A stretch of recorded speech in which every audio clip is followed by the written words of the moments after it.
지난밤 평안히 주무셨습니까? 이제 시편 23편 말씀을 함께 고백하며 시작하도록 하겠습니다. 여호와는 나의 목자시니 내가 부족함이 없으리로다. 그가 나를 푸른 초장에 누이시며 쉴만한 물가로 인도하시는도다. 내 영혼을 소생시키시고 자기 이름을 위하여 의의 길로 인도하시는도다. 내가 사망의 음침한 골짜기로 다닐지라도 해를 두려워하지 않을 것은 주께서 나와 함께 하심이라. 주의 지팡이와 막대기가 나를 안위하시나이다. 주께서 내 원수의 목전에서 내게 상을 베푸시고 기름으로 내 머리에 바르셨으니 내 잔이 넘치나이다. 나의 평생에 선하심과 인자하심이 정녕 나를 따르리니 내가 여호와의 집에 영원히 거하리로다. 아멘. 찬송 533장 찬양하겠습니다. 찬송 533장입니다.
하나님께서 오늘 우리에게 주신 말씀은 신약성경 고린도후서 5장 1절에서 10절까지의 말씀입니다.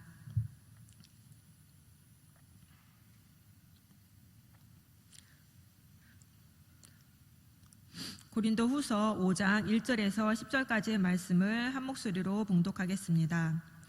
만일 땅에 있는 우리의 장막집이 무너지면 하나님께서 지으신 집 곧 손으로 지은 것이 아니요 하늘에 있는 영원한 집이 우리에게 있는 줄 아나니 과연 우리가 여기 있어 탄식하며 하늘로부터 오는 우리 처소로 덧입기를 간절히 사모하노니 이렇게 입음은 벗은 자들로 발견되지 않으려 함이라. 이 장막에 있는 우리가 짐진 것 같이 탄식하는 것은 벗고자 함이 아니요 오직 덧입고자 함이니 죽을 것이 생명에게 삼킨 바 되게 하려 함이라.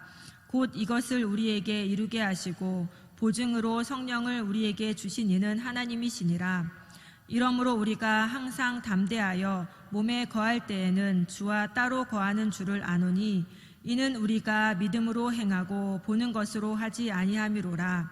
우리가 담대하여 원하는 바는 차라리 몸을 떠나 주와 함께 거하는 그것이라. 그런즉 우리는 거하든지 떠나든지 주를 기쁘시게 하는 자 되기를 힘쓰노라. 이는 우리가 다 반드시 그리스도의 심판대 앞에 드러나 각각 선악간에 그 몸으로 행한 것을 따라 받으려 함이라. 아멘.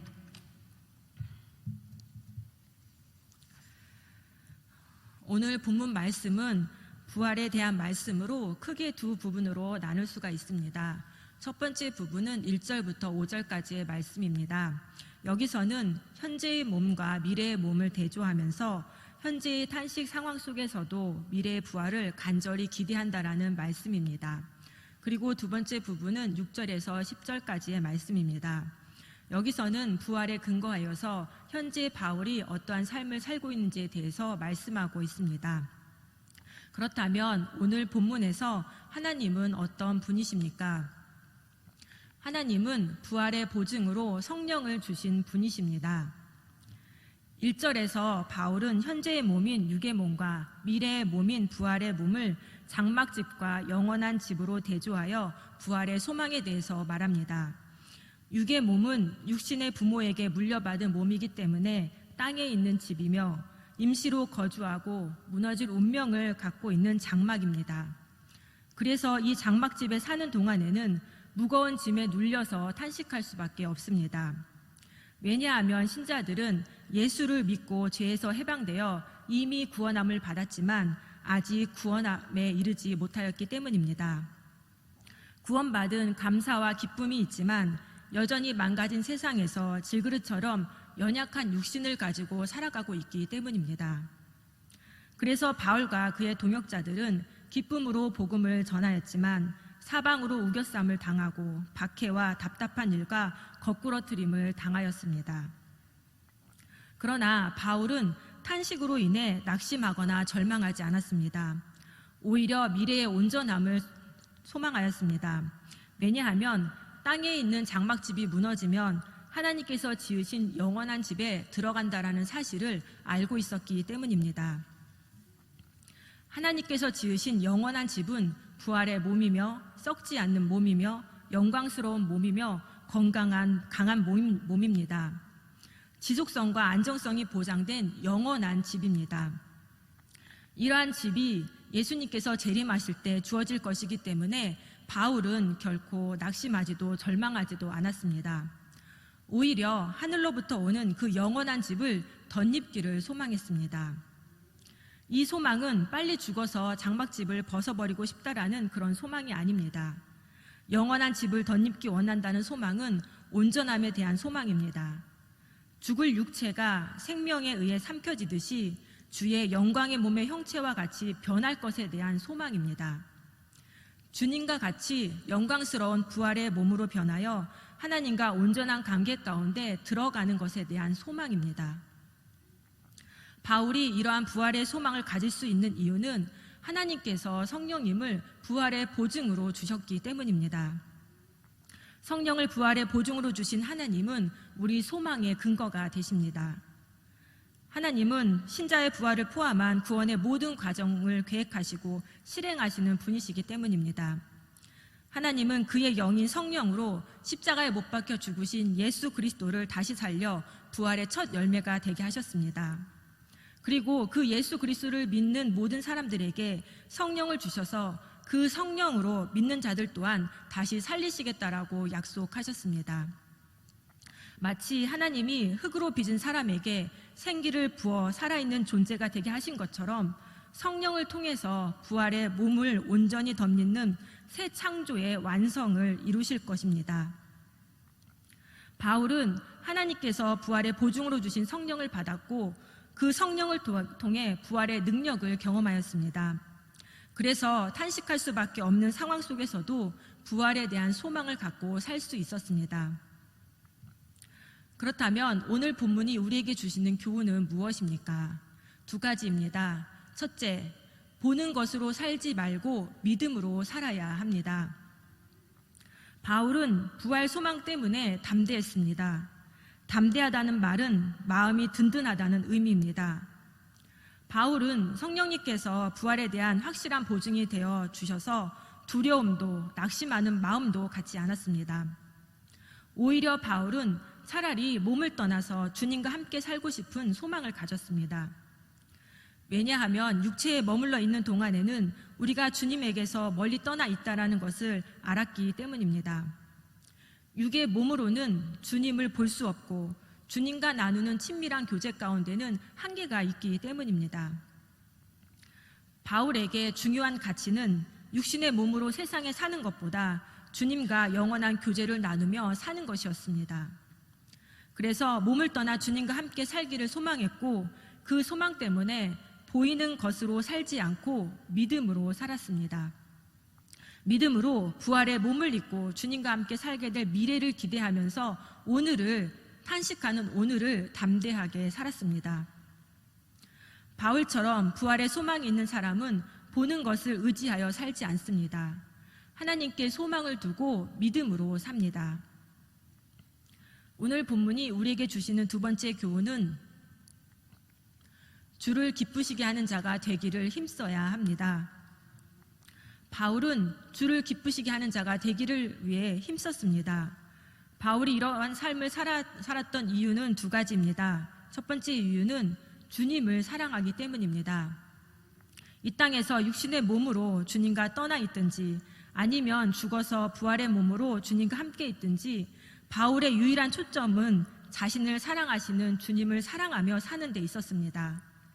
그리고 그 사랑을 표현하는 방법이 지금 주님의 뜻을 따라 삶으로 그분을 기쁘시게 하는 것이었습니다. 둘째로 바울이 주를 기쁘시게 하는 자가 되기를 힘쓰는 이유는 그리스도의 심판 때문입니다. 주님이 다시 오시는 날 모든 사람을 행위대로 평가하시는 그리스도의 심판대 앞에 설 것이기 때문에 주를 기쁘시게 하려고 힘쓴 것입니다. 이는 선한 행위로 최후 구원을 얻겠다라는 그런 말이 아닙니다. 구원 과정에 참여했다고 해서 이 땅에서 모든 것을 다 얻은 듯이 그렇게 살지 않겠다라는 말입니다.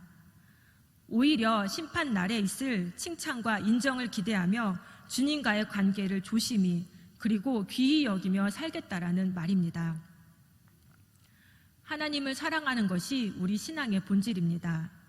예수님의 십자가 사랑을 경험하고 구원의 은혜를 입은 자는 바울처럼 예수님을 사랑하며 살려고 합니다. 또 예수님을 사랑하기 때문에 예수님의 말씀에 순종하여서 예수님을 기쁘게 해드리고 싶어 합니다. 예수 그리스도를 믿는 우리는 이미 구원함을 받았지만 아직 구원에 이르지 않은 사람들입니다. 이미와 아직 사이를 살고 있는 사람들입니다. 그래서 땅에 있는 장막집을 입고 있는 우리의 삶도 바울처럼 탄식할 수밖에 없는 삶입니다. 고통과 낙심과 절망에 휩싸인 삶입니다. 그러나 바울처럼 부활의 소망을 갖고 사는 사람은 탄식할 수밖에 없는 삶 속에서도 절망하거나 낙심하지 않습니다. 오히려 주님과 함께 할 그 날을 소망하며 믿음으로 삽니다. 그리고 나를 사랑하시는 주님을 어떻게 하면 기쁘게 해드릴 수 있을까 생각하고 또 힘쓰며 삽니다.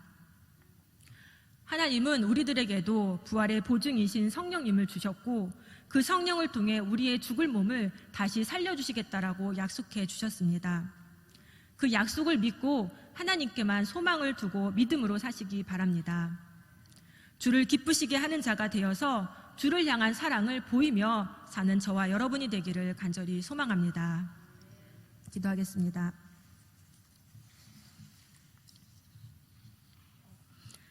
은혜로우신 하나님, 성령을 주셔서 우리의 부활을 보증해 주시니 참으로 감사합니다.